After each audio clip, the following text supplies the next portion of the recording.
Friends, welcome to food awesome. இனி நம்ம என்ன செய்ய போகிறோம்னா ஹோட்டல் ஸ்டே கோபி 65 நம்ம செய்ய போகிறோம்.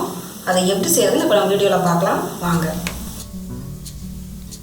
இப்போ நம்ம 3 கப் தண்ணி நம்ம சூடு பண்ணி நம்ம எடுத்துக்கலாம். நல்லா நம்ம கொதிக்க விடணும். இப்போ தண்ணி கொஞ்சம் கொதிச்சிருச்சு. அதை நம்ம வரமிளகா ஒரு 4 மிளகா நான் ஊற வச்சு நான் அரைக்க போகிறேன். அப்போ தான் நான் கோபி 65 ரொம்பவே நல்லாயிருக்கும். அது ஒரு 3 நிமிஷம் நல்லா ஊறணும். தண்ணி நல்லா கொதிக்குது. இந்த டைம் நான் காலிஃப்ளவர் 1 கப் நான் எடுத்து வச்சுருக்கேன். அதை அதில் போட்டு நம்ம மூடி வச்சிடலாம். ஸ்டவ் ஆஃப் பண்ணிடுங்க.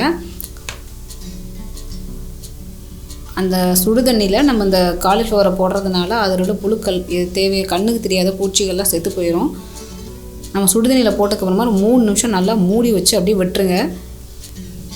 இப்போது 3 நிமிஷம் ஆயாச்சு. நம்ம தண்ணி கொஞ்சம் கூட இல்லாமல் நம்ம ஃபில்ட்ரு பண்ணி நம்ம காலிஃப்ளவர் எடுத்துக்கலாம். நம்ம காலிஃப்ளவர் எடுத்ததுக்கப்புறமா உடனே நம்ம மசாலா பொருட்கள்லாம் நம்ம போட்டுறக்கூடாது. நல்லா ஆற விடுங்க. இப்போ நமக்கு ஜாரில் 1 டீஸ்பூன் இஞ்சி, ஒரு 6 பல் பூண்டு, அப்புறம் இந்த ஊற வச்சுருக்கிற வரமிளகாயை நம்ம ஆட் பண்ணிடலாம். அந்த தண்ணி நீங்கள் ஊற்றிடாதீங்க. அந்த வரமிளகா மட்டும்தான். உங்கள்கிட்ட நீல மிளகா இருந்தாலும் நீல மிளகா ஆட் பண்ணிக்கோங்க. குண்டு மிளகா இருந்தால் குண்டு மிளகா ஆட் பண்ணிக்கோங்க. நல்லா நைஸாக பேஸ்ட்டாக நீங்கள் அரைச்சி எடுத்துக்கணும். இப்போ காலிஃப்ளவர் நல்லா ஆறிடுச்சு. சுத்தமாக கொஞ்சம் கூட தண்ணி இருக்கக்கூடாது. தண்ணி இல்லாமல் நம்ம காலிஃப்ளவர் எடுத்து இன்னொரு பவுலில் நம்ம போட்டுக்கலாம்.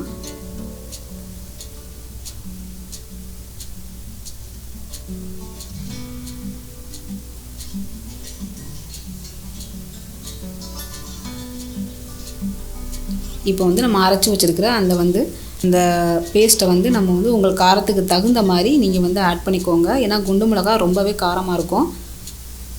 அதுக்கப்புறமா மஞ்சள் தூள் ஒரு 1/2 டீஸ்பூன் நீங்கள் ஆட் பண்ணிக்கோங்க. அதுக்கப்புறம் அரிசி மாவு நம்ம 1 டீஸ்பூன் நம்ம ஆட் பண்ணிக்கலாம்.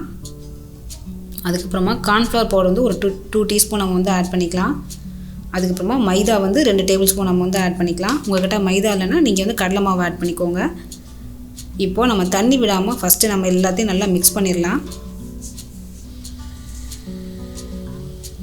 ஏன்னா நம்ம தண்ணி விடாமல் மிக்ஸ் பண்ணால் தான் அந்த பவுடர் எல்லாமே காலிஃப்ளவரில் நல்லா மிக்ஸ் ஆகும். ஸோ தண்ணி கொஞ்சம் கூட விடாமல் ஃபஸ்ட்டு நல்லா மிக்ஸ் பண்ணிடுங்க.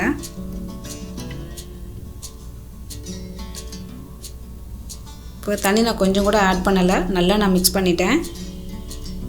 இப்போது இந்த டைம் நம்ம 65க்கு தேவையான உப்பு போட்டுக்கலாம். நீங்கள் உங்கள் டேஸ்ட்டுக்கு தகுந்த மாதிரி நீங்கள் போட்டுக்கோங்க. அதையும் போட்டுட்டு நல்லா நீங்கள் மிக்ஸ் பண்ணி விட்டுருங்க.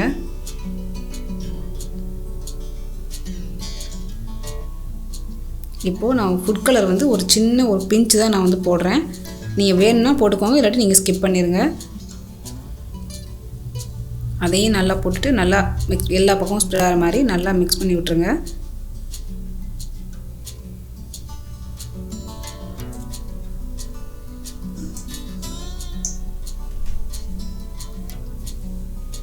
மிக்ஸ் பண்ணதுக்கப்புறமா ரொம்ப நேரம்லாம் ஊற தேவையில்லை.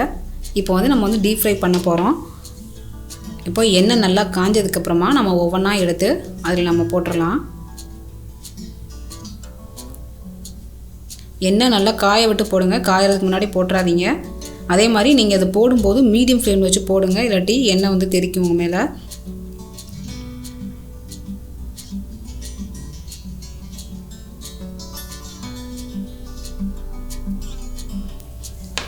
நீங்கள் வறுக்கும் போதும் மீடியம் ஃப்ளேமில் வச்சு தான் நீங்கள் வறுக்கணும். அப்போ தான் எல்லா பக்கமும் நல்லா வேகும். உங்களுக்கு அந்த கிறிஸ்பும் நல்லா கிடைக்கும். அந்த கோல்டன் கலர் வர்ற வரைக்கும் நீங்கள் மீடியம் ஃப்ளேமில் வச்சு நல்லா வறுத்துடுங்க. அப்பப்போ கரண்டியை வச்சு எல்லா பக்கமும் திருப்பி விட்டுடுங்க. நல்லா சீக்கிரமே கிறிஸ்பாயிரும். இப்போ பாருங்கள், நல்லா கிறிஸ்பாக சூப்பராக நமக்கு கிடச்சிருக்கு.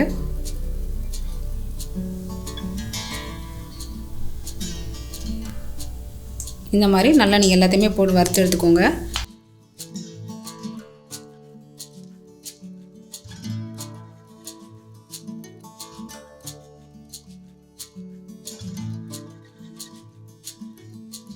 இப்போது நம்ம மொறுன்னு நல்லா சுவையான ஹோட்டல் ஸ்டே கோபி 65 எப்படி செய்கிறதுன்னு நம்ம பார்த்தோம்.